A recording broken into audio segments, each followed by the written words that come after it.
Hi, and welcome back to Continual. Tonight it is time to turn on all the blue lights and chase off to the crime scene. We're going to be talking about writing true crime. So I want to kick this off with a little bit of a quote from the father of true crime himself, Truman Capote. That's all a writer has to write about, what he sees and hears and what not. So I'm your host, Jim Nettles, and let's see who the other, intrepid investigators of the evening are going to be. So, Bebe, you're up first. Bebe Bayliss write sci-fi, snarky things, murder mysteries, and am hopefully going to take a deep dive into writing my first true crime story. John? Hey, I'm John L. French. I'm a retired crime scene investigator from the Baltimore City Police Department. I did about 35 plus years on the street. I am not a true crime writer, barring all the police reports I read, but I think I can talk about it. Once upon a time, I edited a collection of books for young adults called Criminal Investigation, which delved into various aspects of, investigation of crime, different kinds of crime. Jenny? Hi, I'm Gini Koch. I write the Alien Cat and Kitty Cat series for dog books. I also write under a variety of other pen names and in all lengths and genres. And with Bebe, I'm writing several mystery series, including Falls Girl, where a Hollywood stunt woman uses her movie knowledge and her stunt skills to solve crimes. And we utilize old Hollywood true crime to help solve the current mystery of the day. So I want to start with one of the big questions that comes up.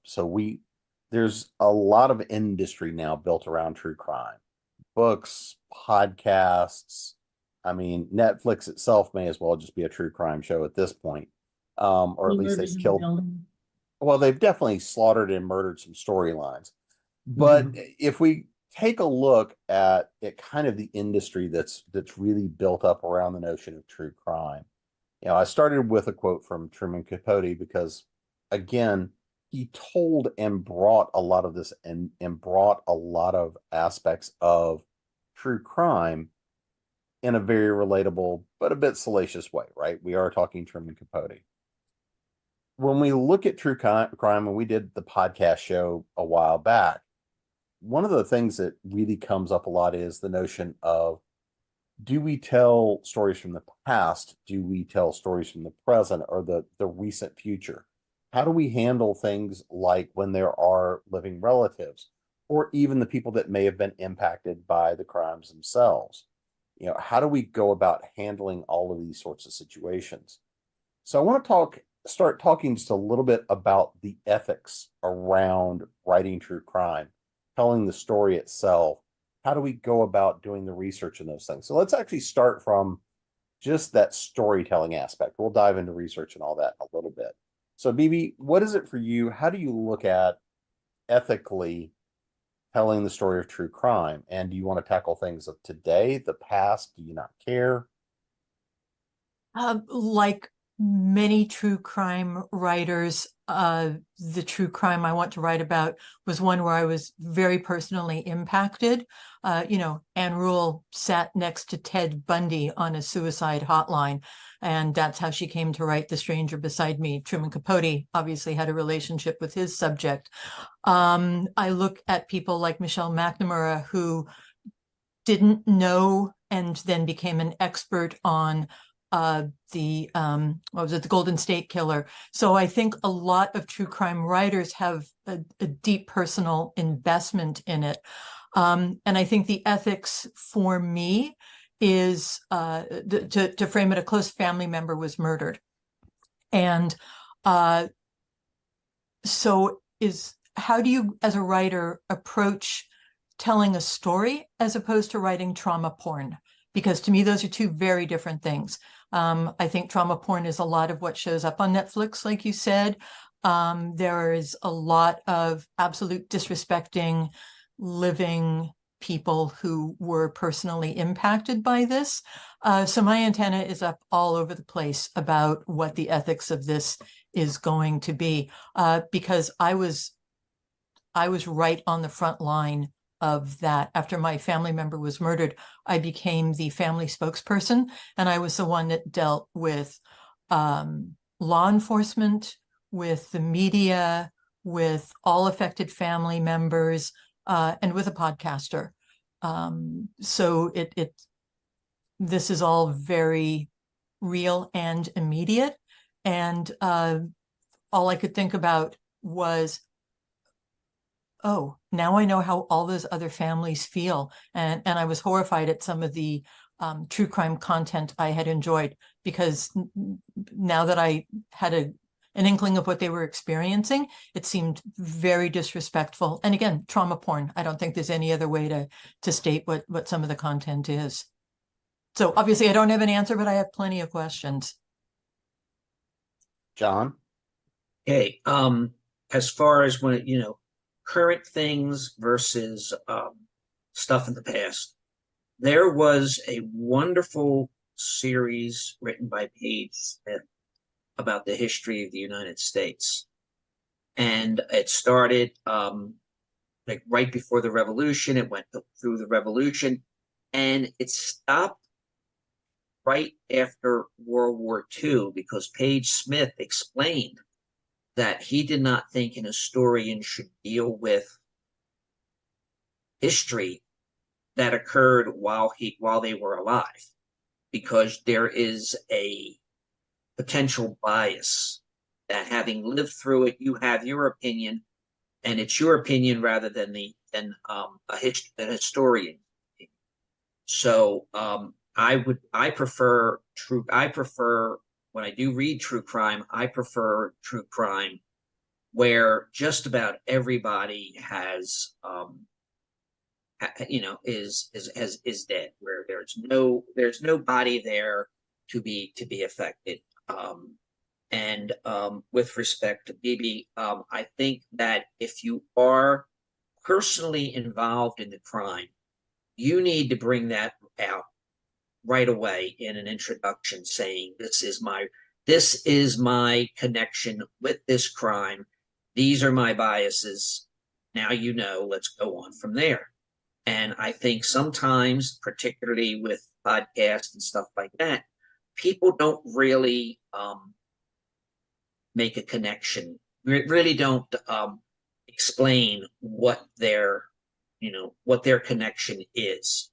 We've had a couple here in the Maryland area where they were pushing an agenda, and we've seen some things on Netflix where they were pushing an agenda, and basically when you do that, you present the stuff that you want to present, and you leave out anything that might contradict your point of view. So and it's hard to, you can still do that when you're presenting like the butcher, the Cleveland's butcher of Kingsbury Run, or the Black Dahlia murders, or something like that.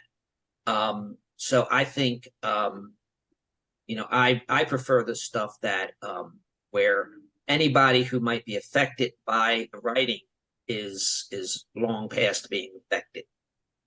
That said, when you are writing about more current things, you have to be very respectful to all involved. You can't shade the truth. You have to kind of present it as a neutral observer. This is going to sound weird, but even to the point of respecting the possible rights of the people who are believed to have committed the crime, because you don't know when a case is going to get overturned, and there's going to be another trial, and what happens. You might even get called in. So I think respect for everybody is the key thing. Jenny? Well, first off, I want to mention, I agree with a lot of what John said, but history books are loaded with bias. So everything written has bias. There is very little that doesn't. Even if you're doing a just the facts man report, it's still got that author or that newspaper or that media outlet's bias going over it. So one of the things is that you really need to be, whether it's current or in the past, lots of different sources, because you can read one source, a really easy Old West example. Okay, everybody knows Wyatt Earp, the Earps are the heroes, and them and Doc Holliday at the OK Corral, right? Except everyone who lives in Tucson and lower in the state of Arizona, because they look at the Earps and Holliday as those murderers who came in and killed those nice boys, because they knew these people personally. Their families grew up with them. They knew Brocious, they knew the McLaurins, they knew the Clantons. There's only one fact about the entire OK Corral that every side agrees on. Ike Clanton was a coward. That's it. There's one fact. Okay. So in order to do something like that, you're already coming in with a bias. Either you're on the side of the Earps, you're on the side of the Clantons. Whose side are you on? Oh, I'm trying to be unbiased. Well, it's almost impossible to get unbiased reports. So you have to come in knowing what it is. What story are you trying to tell? Everybody has a point. So what is your point? And for me, I want the point, whether I'm doing it or I am reading it, I don't want the point to be I'm attacking somebody because that person I don't like. I really want that to be, I want to uncover the real truth. So one of the issues is if you don't have enough sources, you're only getting a certain historical bias. I didn't know that. I didn't know about, those horrible murderers killed our boys till I was down in Tucson and in the southern part of the state of Arizona. And people were just like, eh, right? You're like, but they're heroes. Oh no, not down there. They're not. So I think that's a really important thing. I shy away from writing the current crime for a variety of reasons, most of the ones John said. And really the way I look at true crime is I'm using it in a fictional series. There's also a huge distinction between narrative nonfiction, true crime, and reporting. And each one of them is different. And you really need to make sure what you're going for in that. Reporting is more, leading headline and then give me all the facts down here. But narrative nonfiction puts you in, but there's points like, the perfect storm. Younger had no idea what was going on. Once they left, that ship left the port, it's all conjecture, but he spent so much time studying his subjects and what everybody in this town was saying about them, that he made a very good guess. People, no family member said, my boy would never have said that, right? So he really did a very good in-depth research, which you can do because it wasn't true crime, right? With true crime, everybody is very emotionally affected by it. So even in your interview process, you have to be more careful. So to me, the biggest issues ethically are that you need to use a lot of sources. You need to be very clear on what your goal is. And maybe the goal is just uncover the truth, right? Or the goal is reveal corruption, or the goal is show that this death is wrongful and why. But you, the writer, need to go in knowing and accepting that information you find may change what you're going to end up writing or how you're going to look at what you can do. But I think ethically, you need to go in for the right reasons. I sound like we're on The Bachelor. You need to be there for the right reasons, not vendetta reasons, and not just purient, like Bebe said, murder porn, basically. I don't think anybody should need that, even though apparently we all like it. Yeah, and I kind of want to come Yeah. back around to. I'll get to you in just a second, John. And I do want to come back around to this point at some point to talk about why do we write it? Why do we create it? Because I think we already all have a pretty good idea why it gets consumed, why there's a fan base Mhm. for it. Because again, this is one of the oldest things. If it bleeds, it leads. And if we go back in time, not that far, a la John Dillinger, right? We were still dipping the handkerchiefs in the blood just to have those tokens in memoriam of the bad guy getting shot down, even when he was the banded hero. So John, you were going to say something? Yeah, it was basically funny you mentioned John Dillinger because there's a book, they made it into a movie starring Johnny Depp. It was called Public Enemies. And it was, to my point of view, it was about as even-handed as you could get, because it basically shows the criminals and part of their point of view, and it shows the investigators and their points of view. It definitely tends toward the law and order side, but it doesn't I've seen things like, for instance, in the so-called War for Las Vegas, where there's books that basically focus on the criminals, on the mob and all that. And when you focus on a particular subject, the reader's sympathies kind of tend toward that.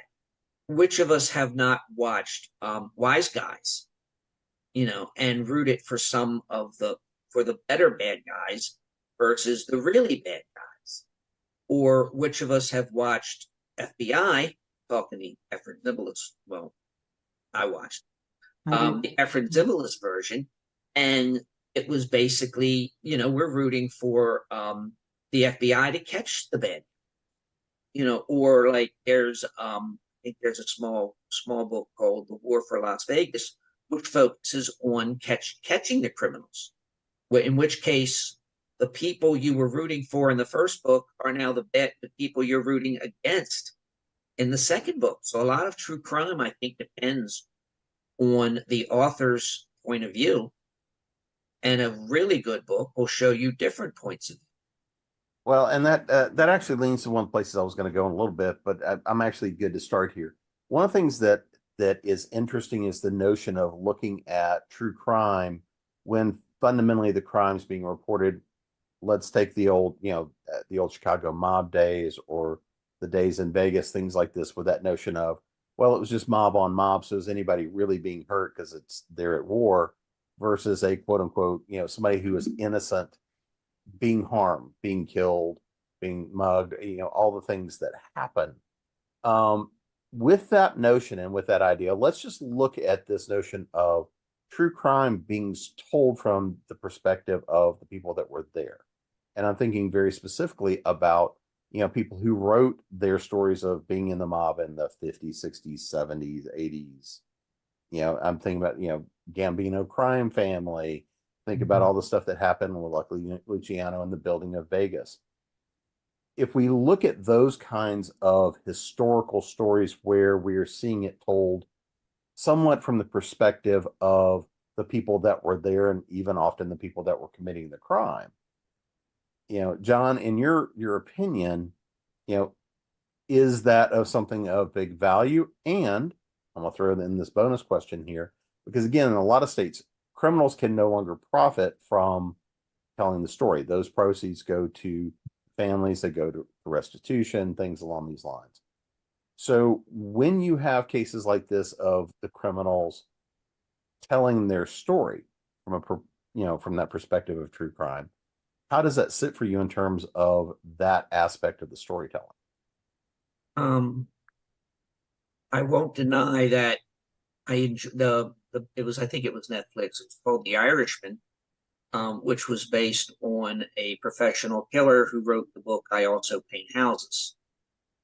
And that was basically an insider's, and this person apparently was still alive. Mm-hmm. And you have to look at, is you don't want to enjoy it because basically it's glamorizing the criminal lifestyle. The police were I think the police were not really present in that show, except to be avoided. And once you've got a criminal who's already in jail, Son of Sam, he's not going to benefit by the, but he will benefit by the fame and maybe get a little bit of extra respect where he is. So there's nothing to do to stop it, and I don't think you can or should stop it.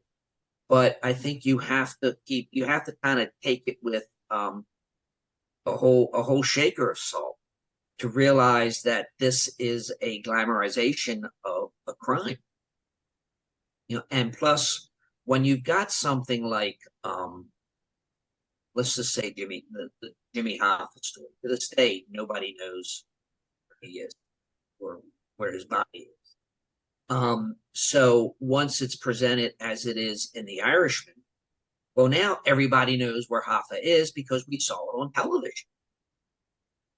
So I think the important thing to do is not necessarily for the writer, but for the watcher or the reader to realize what they're reading is based on one person's research or one person's point of view, or one person's alleged life. Jenny? Well, we've been glamorizing the crime since at least the 70s. Really, longer than that. Yeah, but really, that's more. Noir was always glamorizing this, but really, movies did a very big switch in the 70s, where all of a sudden the anti-heroes were really being pushed. And what's better than the mob for the anti-hero, right? So that's very glamorous, and it's a safe true crime in that sense, because it is. Well, they're all criminals, so it's okay if I read. It's different from an individual person or an individual family going through some horrible experience or terrible loss. It's the mob, right? You want to keep the innocents that are caught in the crossfire safe, but if that mob boss kills the other mob boss, we don't really necessarily care. Maybe they were charismatic and we liked him, but it's not the same thing. So I think when you're dealing with what I call more of an entity, it's a little easier to say, yeah, whatever, it doesn't matter because these guys were already bad guys. But I'm going to go back to author bias again. We all think Robin Hood's a hero, right? But if you write that story from the view of King John or the Sheriff of Nottingham, this guy is a vigilante criminal causing problems to their due process of law. Okay, you can rewrite that as Robin Hood is the bad guy very, very easily. So once again, it's the bias that matters, I think, as much as your research, and the story you're trying to tell. So I think again, yeah, I think it's just easier to we glamorize criminals. We seem to always have, and then like I said, the last many decades we have really been, wow, criminal's good, right? Well, this criminal became good, so we really like him, even though he's using all his criminal ways to be a good guy, like White Collar. But of course, he was very charismatic and played by the incredibly beautiful Matt Bomer, so of course we were rooting for him.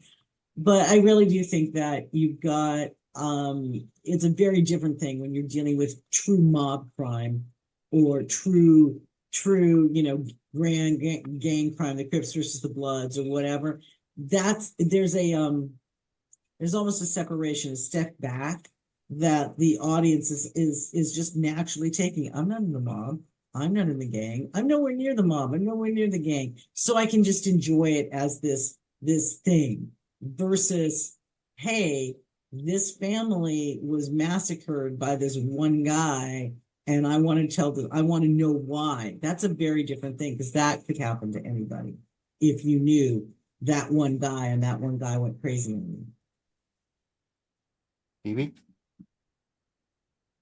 You're on mute. sorry, point of view is something that I've really struggled with in the 4-ish years since my family member was murdered. Because depending on who I spoke with, if it was a family member, they were, of course, a beloved family member who had been taken from them. If it was law enforcement, it was somebody who, they got shot to death. If it was a reporter or a podcaster or Facebook, I was getting an entire pie-shaped wedges of POV for the murdered family member, depending on what the source was. And so it was an instant masterclass in how is this story told. And again, if it was just telling the story, not much of a story to the murder. There was a murder, a weapon, a witness, a confession, but no prosecution.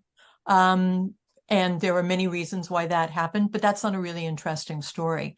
What I found out about adjacent murders made that a piece of a much bigger story. But it took me 4 years to get that, what Ginny was saying about distance, about objectivity. I needed time and distance away from the event to say, oh, that's an interesting way into this story. Because everyone is, with a couple of notable exceptions, like my family member, people are still alive. Their stories are going to be very different depending on if they were the hero who stepped up or if they lost a beloved family member. So it's just coming to grips with what the right POV is and how the story unfolds is really, really tough. But like I said, Facebook in particular was a masterclass in how people make snap judgments based on no information and have strong opinions. So in other words, social media. Yeah, exactly. Yeah. But it was a publicized, my family member's murder was publicized. And there were opinions. And that brings something up I want to come back to. I want to talk about historical crime first. Mhm. And then I want to come talk about how we deal with modern crime and living memory. But Jenny, so if we look at historical crime, because I mean, I think that's where most of us feel a little more comfortable, right? There's a notion of, well, that was back then, things were different. We're more civilized now. I disagree, but we have that notion of we're more civilized. When we look at things historically, and I think one of the things we often look at is we look at crime as being representative of the time where it happened, because you get to see the law enforcement of the time, you get see some of the procedure at the time, you get to see how society responded at the time. Well, how do we go about doing research for historical crime when there's not necessarily living memory? Well, that's what libraries are for. God bless them. And the internet is great. It helps if your Google flu is strong. But part of this is it depends on how far back you're going. Jack the Ripper is true crime. Mhm. That's a true crime case, and it was never solved. Okay, and I think one of the things that makes that compelling is that it wasn't solved. Why wasn't it solved? Well, we understand why, just like other serial killers, if you start with prostitutes, people actively choose not to care. You have to take, when you take someone who isn't a prostitute, or finally you've killed enough prostitutes, finally someone will take a notice. So violence against women has been around forever, and women that are at the fringes of society are far more in risk than anybody else. Nogales in Mexico, which is across the border from Nogales in Texas, is Arizona, is literally a woman's nightmare. Women are being kidnapped and murdered there constantly, and nobody pays attention. So you could do crime over in Nogales easily, but you better really, if you're a girl, you better go with a lot of dudes. And if you're a man, you should still be watching your back, because no one knows what's going on, but it is bad. So Unsolved, I think, really draws the attention because you don't have an answer, right? And then you can make up an answer, but what happens with that, it really doesn't become, it's rarely, it's easier to get your facts on Jack the Ripper and then write your own story of what you think happened. I can't remember the woman's name nor the title of the book, but there was a woman who did a massive amount of research and who firmly feels that she has solved the Jack the Ripper case. And my mom read it and she felt it was really well done and she could believe it. But I did not call my mom before this call and say, what was the name of that book? I should have, but I didn't. So what happens in a similar way to narrative nonfiction is you have to make it up. You have to take enough information to feel like what you're showing that no one could know is accurate. So that's actually part of the problem with historical true crime is that, as we all keep saying, as people pass away, there's nobody to really give you these answers. And you're reliant on whatever the bias was of whatever newspaper or magazine or article was writing.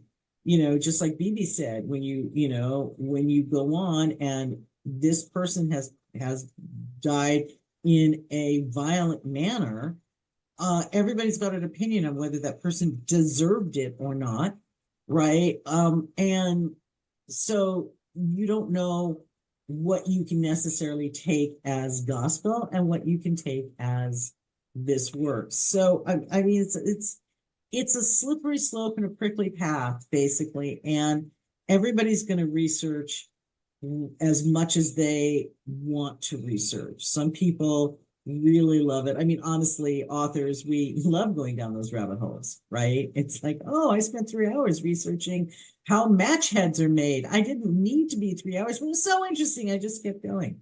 But it counts towards your word count. It does. Well, no, it counts towards I did something in my career today, right?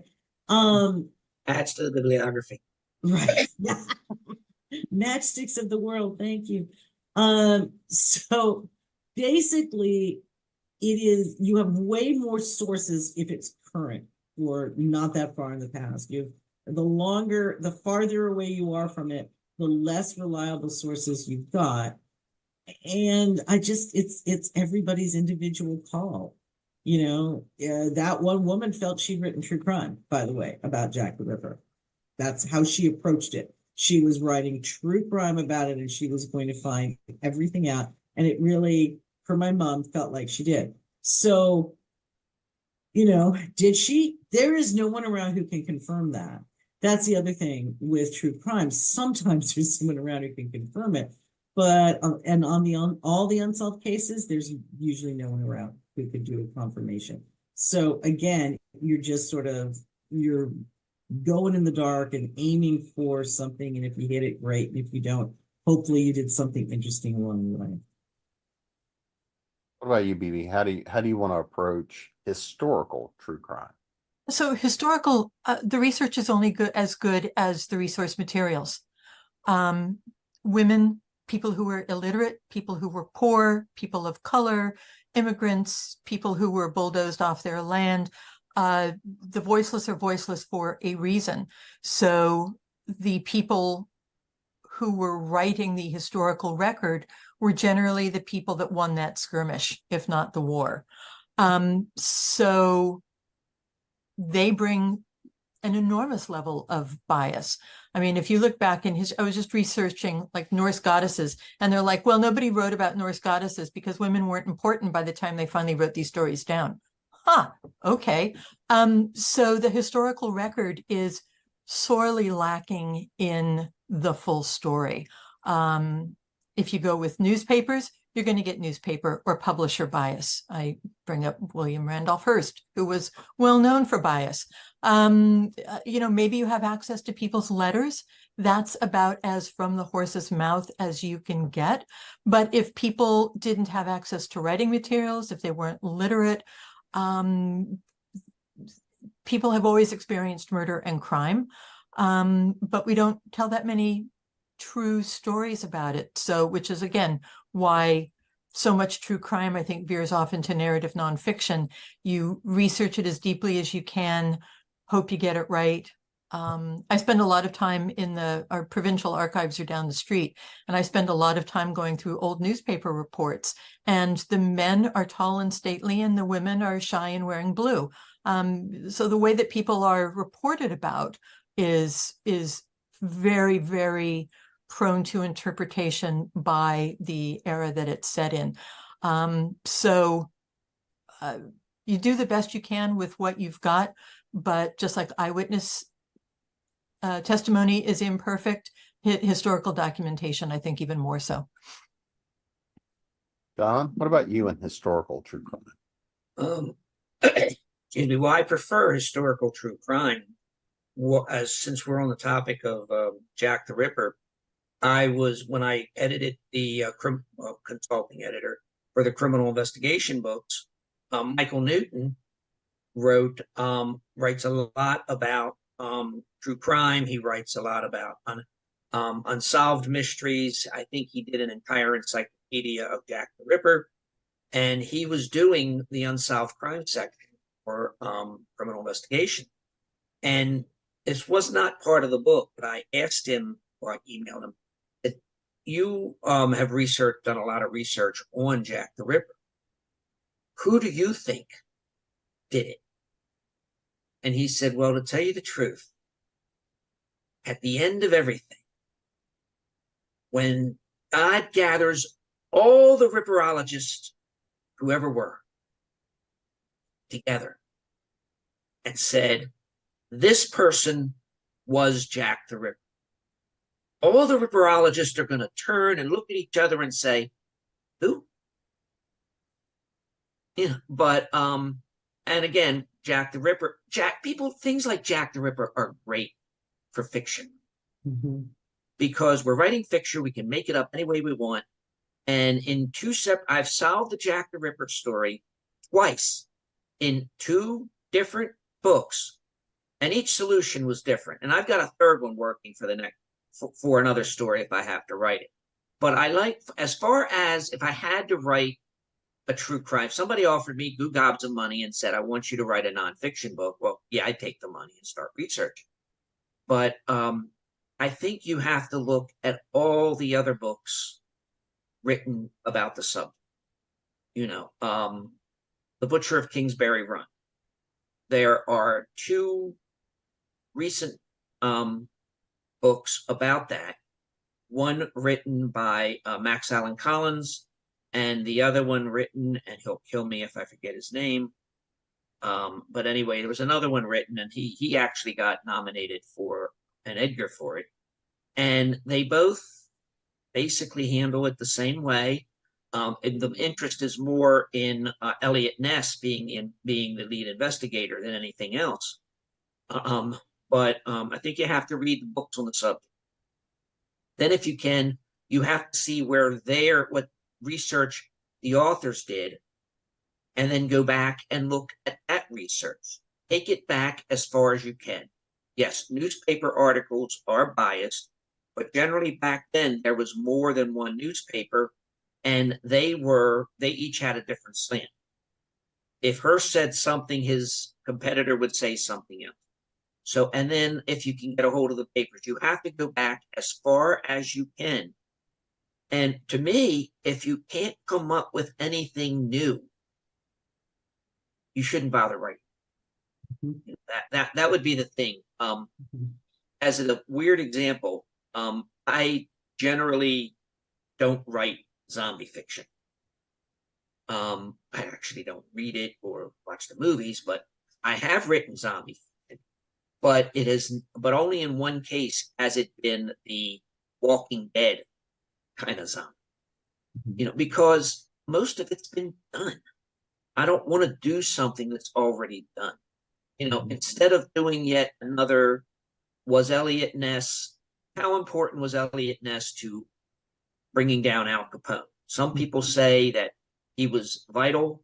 Some people say, oh, he was there, but he didn't really have a big impact. So, I would want to do research into something that hasn't been done. Maybe a Baltimore serial killer. I think we've had hell one. When we're off camera, I can tell you about a few. But Officially one, unofficially that number is higher. pardon? Nothing. The unofficial number of serial killer investigations in the United States, I think, far exceeds the number of identified serial killers, because not all of them are caught, not all of them are really identified as such. But the thing, when I go back to historical fiction, I really want to read the ones where there was some kind of resolution. I don't read about the Butcher of Kingsbury Run, because technically the case is unsolved. I don't need to read anything about Jack the Ripper, because nobody really knows who Jack the Ripper is. The same thing applies to the Black Dahlia. A lot has been written about who that killer is, and nobody seems to agree. I kind of like, that's why I tend toward the reading about criminal organizations back then, because there's sort of a resolution. Some of them died in their sleep. Some of them were, well, died in your sleep does not count being killed in your sleep. I was going to say some of them were assisted to die in their sleep. Yeah, but a lot of them, most of them met a messy death. But my opinion about historical fiction is, if too many people have written about it, go on to write about something. I want to do a quick shout out. I can't believe I'm saying this, but People Magazine actually is doing a tremendous amount with true crime. They have regular little features every episode, every edition has a 2-page, sometimes more, on true crime. They really try to focus on the victims. They're mostly focused on serial killer, abductions, things like that. But they're really working hard to make sure it's very sympathetic to victims and not sensationalizing the killer. And it's actually, considering how yellow journalism they could go, they aren't. I mean, it's still, hey, people really like this. They have true crime issues, like, just here's the latest true crime put together. But now the magazine has, this is how prevalent in our society it is right now. People Magazine has a on the hunt for killer kind of article in every issue. Well, that sounds good. Another thing, I don't know if Jim was going to get to it, but celebrity true crime. Yeah. We're watching one occur as we speak, about that the shooting involving what's his name? Lady Shadow. The Baldwin case. Baldwin, yeah. Oh, yeah. And I would, as a former professional in the field, I would love to have seen the crime scene reports, the police reports, and all that. Just to see. Yeah, we'll go with just that to one. see what the investigation is. We'll go with that one for the last round for celebrity true crime. Yeah, as the daughter-in-law of Crew, the person who's responsible is not the guy who shot the young. The person who's responsible was the person in charge of props. Well, we can debate that. Yeah. Well, like I said, I'm daughter-in-law of Crew, and I know what the job entails, and that does not entail, oh, I didn't look. So yeah, but again, that's very recent. And do we, if we were going to do the true crime on that, my slant is clearly is going to be very different than John's slant, even though we might both try to be very, very non-biased, but I'm coming in with, and I will admit that I would approach it as a, I didn't fire a gun on my job, but I handled a lot of them. So firearm safety was a very big thing in my job, and I have a very I'll call it a bias. I have a bias toward the handling of firearms. Mhm. Well, let's actually start first by just talking about researching and handling investigation of true crimes in more of a modern era, right? When we're dealing with living memory. Because again, we can look at things, for example, Netflix just did the Murtaugh special while the trial was still going on. We see, and I can't believe these words are going to escape my lips. I never saw an episode. I have no intention of ever seeing an episode of Tiger King, but the notions of all the things going on there, but even going back to cases, I mean, think about, the big white Bronco chase through LA. Mhm. When we look at the fact of we're now in a world of 24-hour media, if we look at the notion of everyone has the ability to be an journalist, in terms of how you're approaching things, why you're telling the story, how you're approaching the research.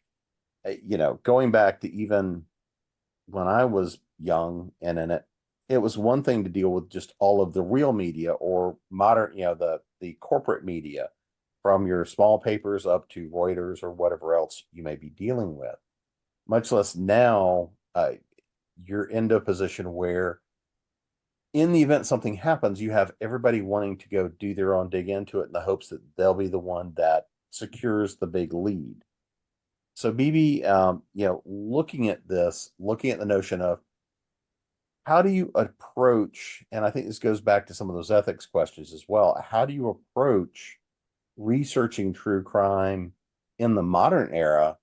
And, how would you look at it? Because one of the ways I view, and one of the reasons I do see value in the notions of true crime, is if it's done in a way to capture historically what happened in the moment.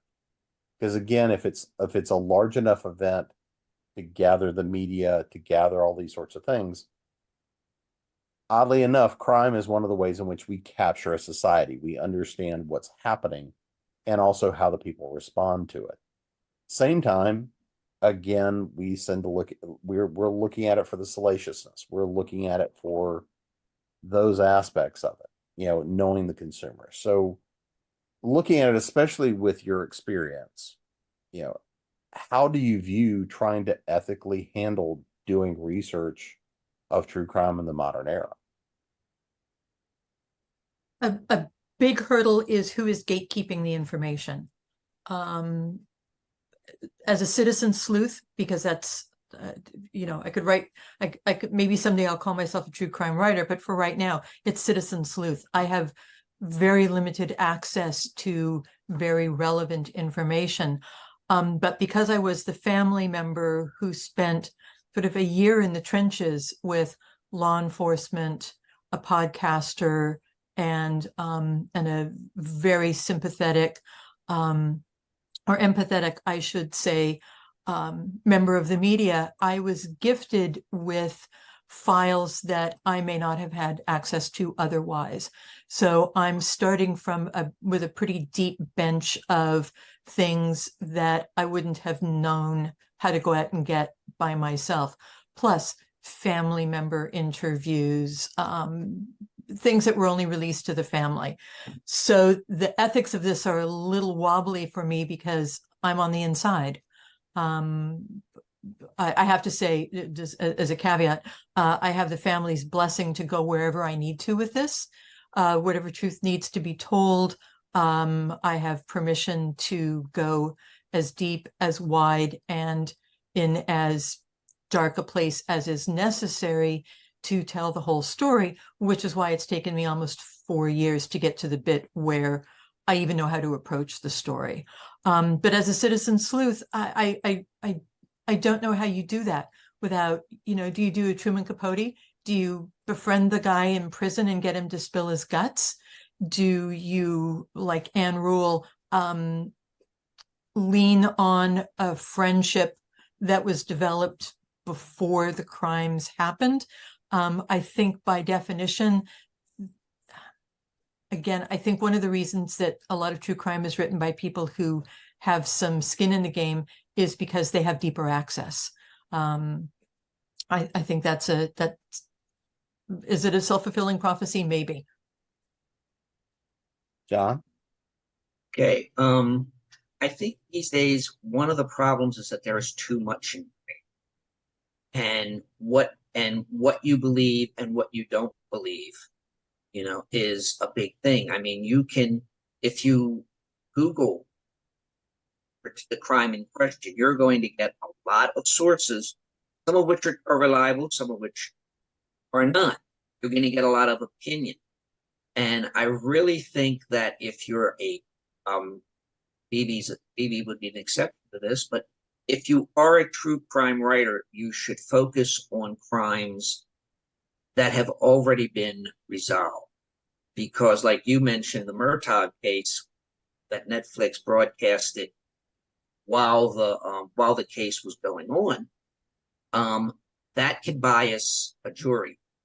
Because I mean, you're going to have even the Baldwin case that has been so publicized.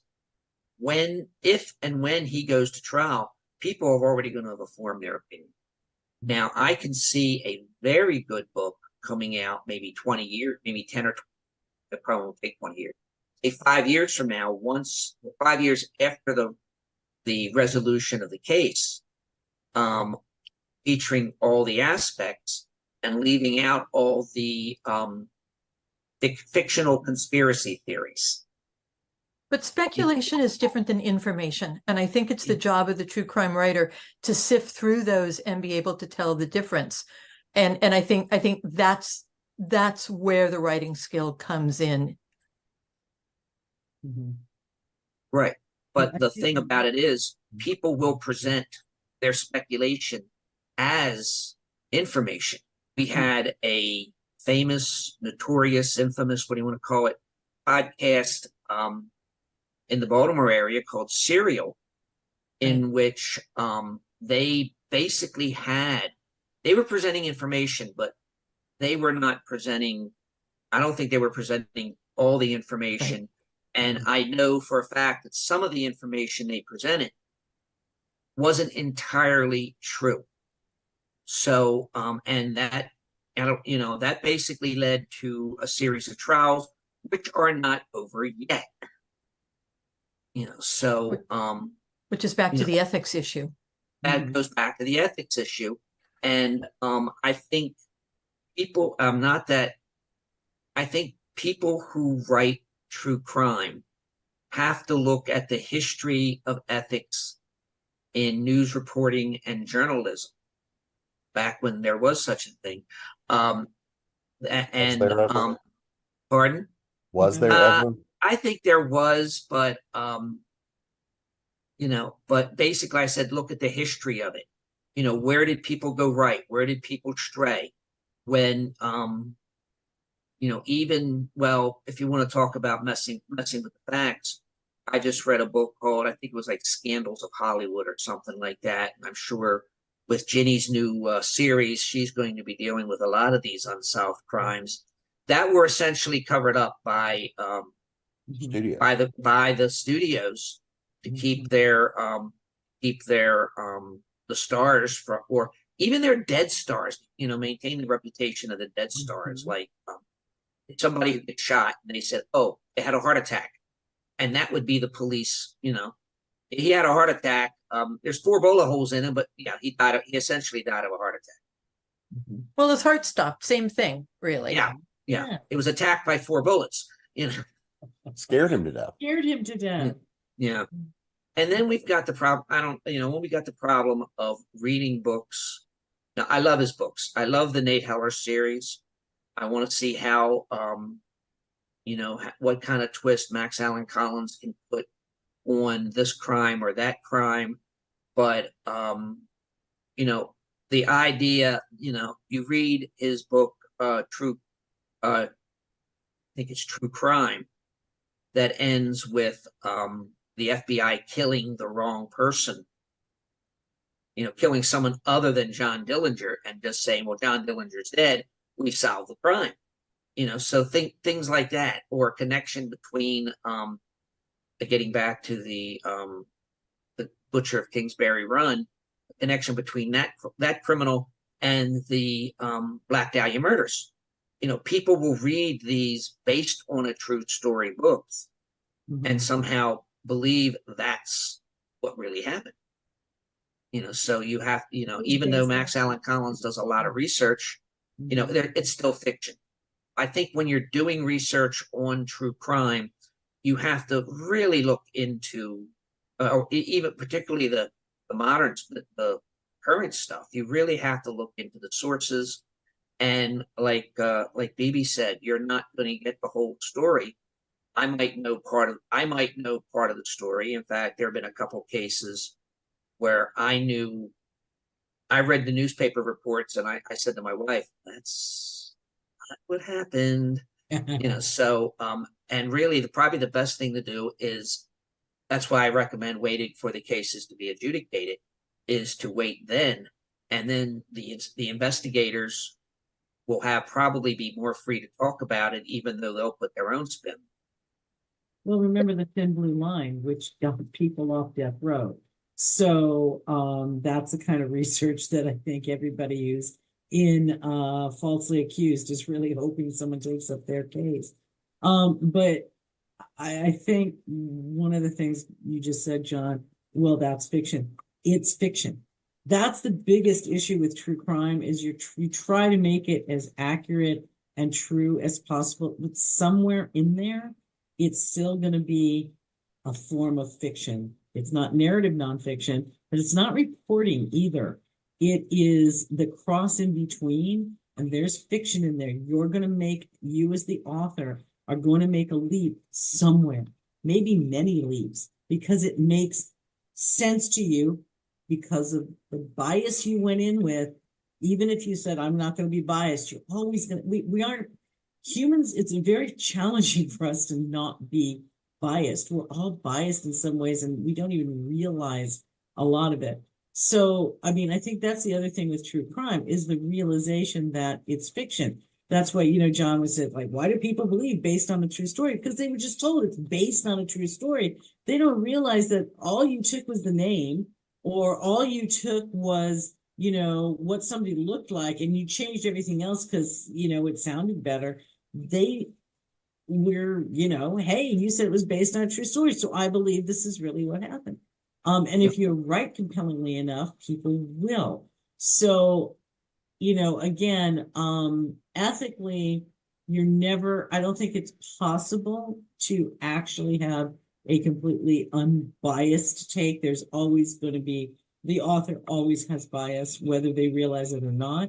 And I just think the biggest thing to me is you have to be willing to go where the evidence actually takes you, whether you like it or not. And I think that's a big deal. I think a lot of cases, true crime, someone's like, nah, I don't like that narrative, so I'm going the way I want, and I'm going to make my facts fit it, which you always can, right? But if you go in and say, okay, I want to know who this was and who did this and why and what really happened, then you can go through. Because the only cases to me where you can go, oh, okay, it's over and everything's fine, is where the murderer or the bad person confesses and like, it was me. Yeah, I'm saying, and they're not being coerced. They're not being anything else, because anything else, there are no guilty people in prison. Everybody says they're innocent, and some of those people are. Not all guilty people are in prison. And I think we're all assuming, like John is assuming, that every murder is adjudicated. They're not. No, I know it's not. Right. I know it's not, but in my family member's case, there was a murder, a witness, a weapon, a confession, no prosecution. The end. A dead person, the end. And that's the story. That's the story that I'm investigating. Why was there nothing else? Why were there adjacent murders that had the same outcome? How did that happen? And it's taken me 4 years to get to that. But so it's, and I had a hell of a time, convincing my family that not every murder is like an episode of CSI. Right. Not every murder is prosecuted. Not, it's not like it is in the media. Real life is much messier and sloppier. And that's what I think keeps true crime interesting, is that it doesn't always have to follow the formula. Yeah. Sorry, Well, Ginny, didn't mean to step on your I know. comments, But I but mean, but that's know. really what I agree with all of that. Yeah, I mean, realistically, it's gonna, every one of these things is a rabbit hole. And literally, I'm like, the difference is in Cold Blood, he was talking to the guy who did it. Okay. So that person's take on what he did and why he did it, at least you got that direct from the horse's mouth. Okay. In the Onion Field, I believe the writer interviewed the killers. Okay, so you got something, you understood where they were coming from, because they were absolutely, yeah, we did it. There was no way we didn't do it, right? Where you're in a situation where you don't know, and really the Alec Baldwin, the Rust case is one of those things. I don't care if it's adjudicated, okay? Because it's going to be appealed on one or both sides and take forever, and you still may not know the truth. Again, if I was going to do a true crime, that's the one I'd go with, because I have a definite bias and I know it. Well, and I want to dive into, because there's a ton more things we could dive into with all of these. But there is one more thing I do want to put on the table, because I think this is a good place to kind of wrap this up, which is the notion, John mentioned Hollywood and celebrity true crime. I think it's worth it to expand that, not only from being celebrity, but public figures, right? Because if you are a public figure, even a minor public figure, the more public you are, the more out front you are, the more of certain rights you wind up surrendering in the process around privacy and everything else. So, John, and I'm going to start with you on this one, is that notion of celebrity crime, crime with true figures, crime in politics. We see a lot of these aspects here. And does the fact of someone being a public figure change the notion of how you would approach the story and your willingness to tell the story? I think it does, because, again, since Bebe brought it up, the crime in which she has a personal involvement is not well known to the public. Not a lot of people know who the participants are. So there's less of a public interest. Hopefully, once the book comes out, there will be a lot of public interest. But all right, I'm gonna kind of talk around this particular. Many years ago, there was only thing I can describe as a horrific double murder in a residence.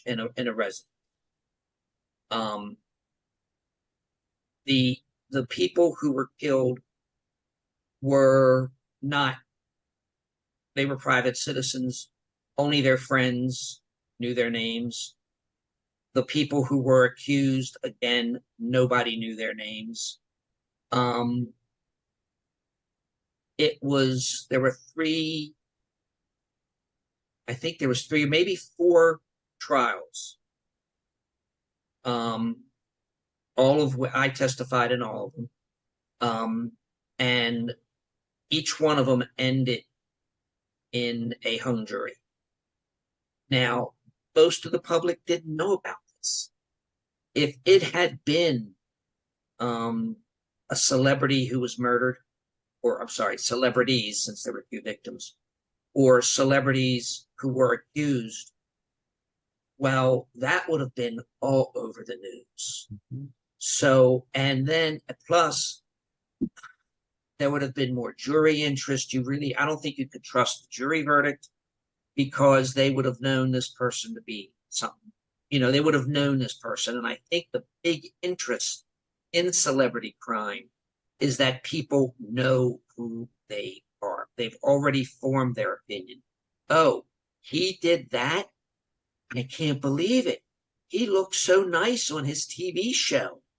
Or, yeah, I've seen the movies he makes. I've seen the lifestyle he leads. Yeah, of course he did it. And then it's the same thing.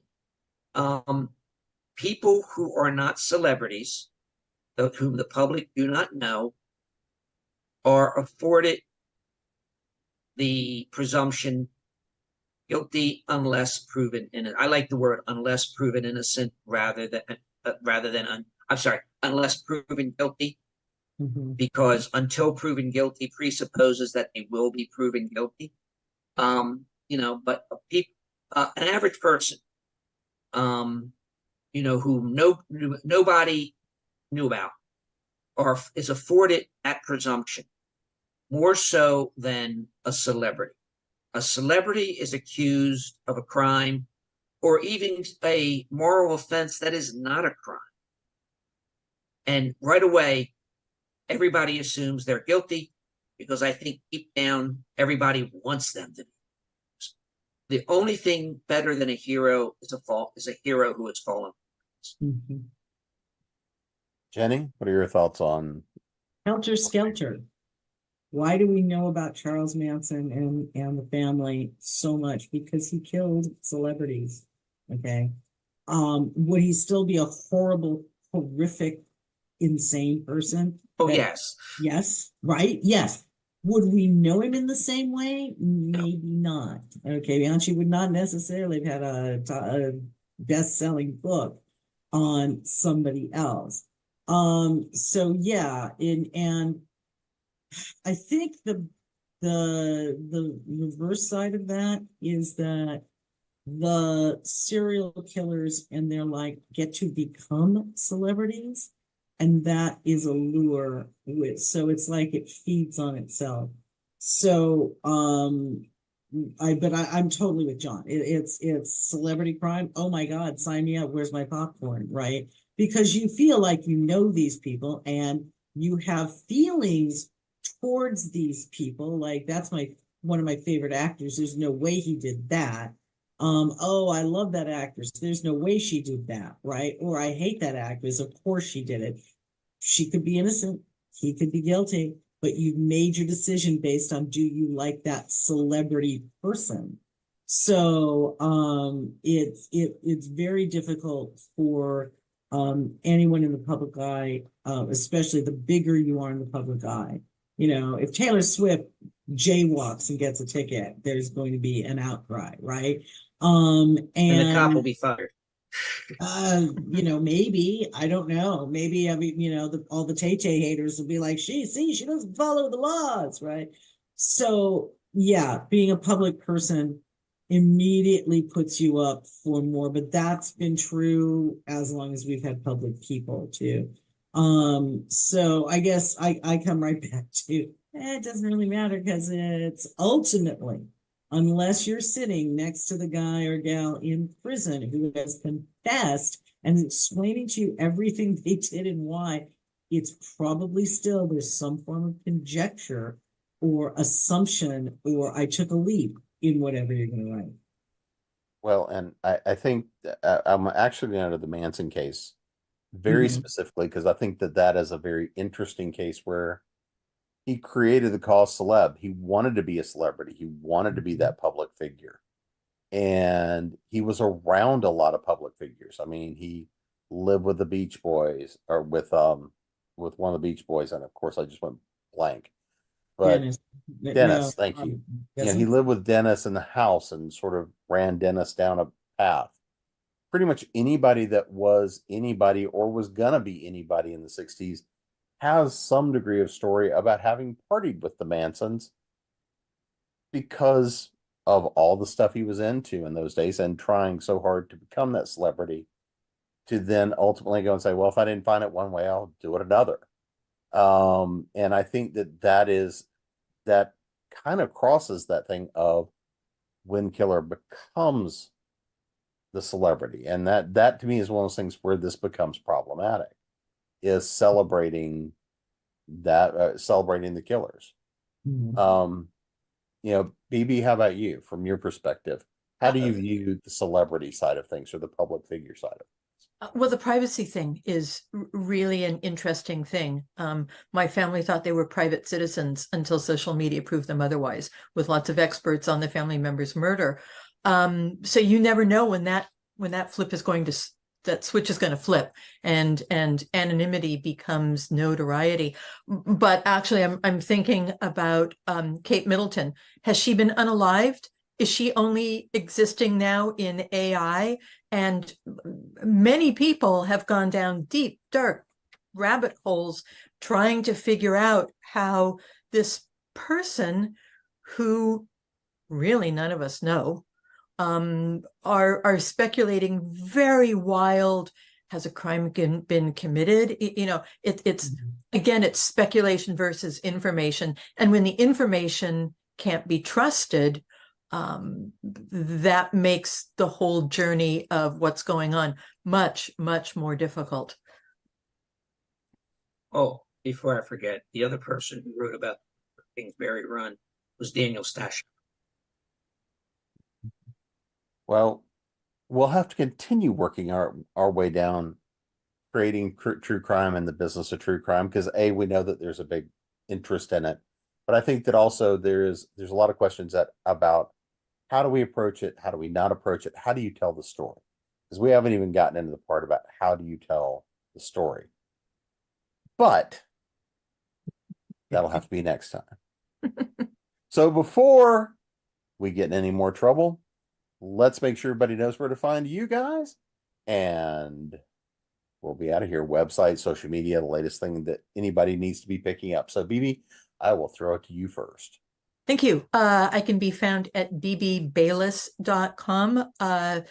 Got a number of short stories coming out, but the big news is first book in a not true crime series, Falls Girl, co-written with the lovely Gini Koch, and we've got more in the pipeline because we like to crime, at least on paper. Partners in crime, we know. John? Okay, you can find me on Facebook as John French, or my author page, John L. French. You can get my books from Amazon, Barnes and Nobles, preferably the publishers' websites.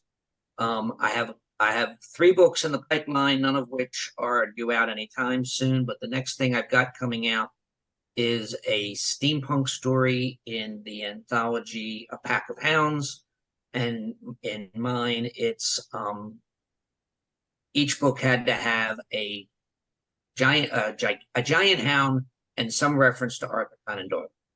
In my story, Arthur Conan Doyle wrote about a fictional detective called Sherlock Holmes, and there are about 20 some references to Arthur Conan Doyle in his work. Jenny? JennyKoch.com. I'm all over Facebook. If you'd like to sign up for my free newsletter, hook me up. You can do so from my main fan page, Hairspray and Rock and Roll. I'm also on X, Twitter, Blue Sky, and Pinterest. And as Bebe said, the first in our Falls Girl mysteries, Falls Girl, released last month, and book 2 comes out next year. And we also have a story we co-wrote in the anthology Familiars, coming out from Zombie Needs Brains somewhere in the next couple of months. And later this year, we will have the first in our Santa Paloma mysteries, Something Wicked, coming out. That's from Gingerbread Publishing. So we have lots of crime coming. And I've been your host, not yet killed by my panelists this evening. Give it time.